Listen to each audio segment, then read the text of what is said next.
Peter, tell us about when you went on leave.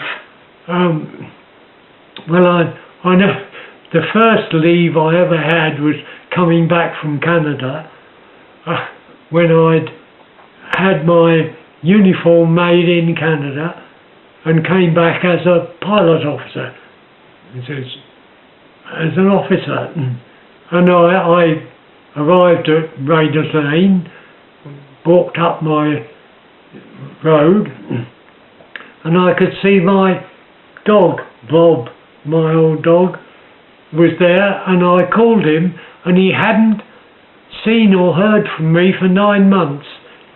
And he pricked up his ears, shot over the gate, and practically went berserk, rushing round me, wagging his tail. So he hadn't forgotten me.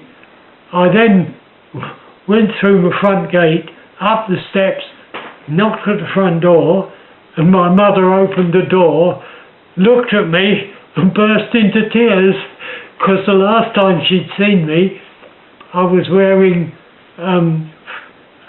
leading aircraftsman heavy duty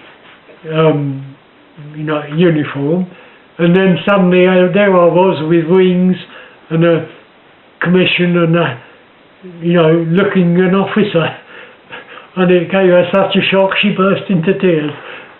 That was that one. The other thing was that while you were on operations, you had 1 week in every 6. You had a week's leave. This was standard. And of course, being at home 1 week in every 6, people sort of suddenly seemed to think you were there all the time. And said, well, when do you do your flying? And of course, in between, the 5 weeks in between, we were going out and getting shot at every day.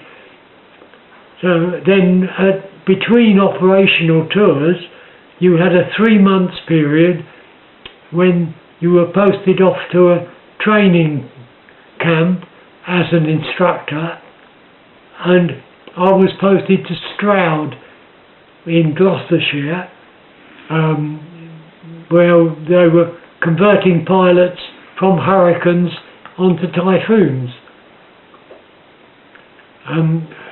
Now, I had a friend of mine, Peter Nelson, who was an instructor, and he was at Fairford in Gloucestershire, which isn't far from Stroud.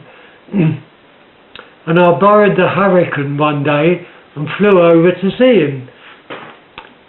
Of course, when I landed, I got out of the Hurricane, and I was wearing flying boots and a flying jacket. I left my helmet in the cockpit, ran my parachute, and I was walking along to go to the officers' mess, and when suddenly a voice said, "I say, you, officer," and I turned round, and there was this pilot officer, absolutely smoothly done up, no wings, he was a ground type.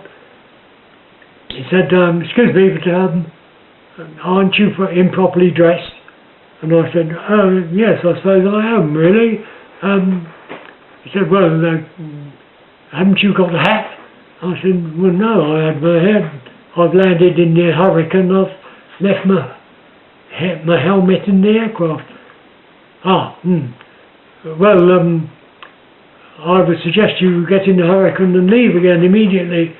So I was then a flight lieutenant, which was 2 ranks above him, so I took my jacket off, which exposed my 2 bars as a flight lieutenant, and said, "Well, I suppose I could, but if you don't mind, I'd like to go to the officers' mess first to see my friend." "Oh, yes, yes, sir, oh, very well, sir." And he sort of stalked off. So,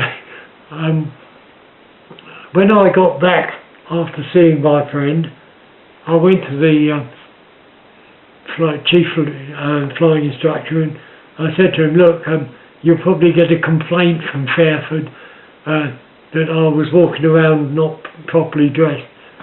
And he said, "Oh, I've already had it," but he said, I shouldn't worry if I were you. He said, the bloke who said it was a flying off a pilot officer, and you were a flight lieutenant, so you outranked him. I don't think we'll worry. And we left it at that. Thank you, Peter.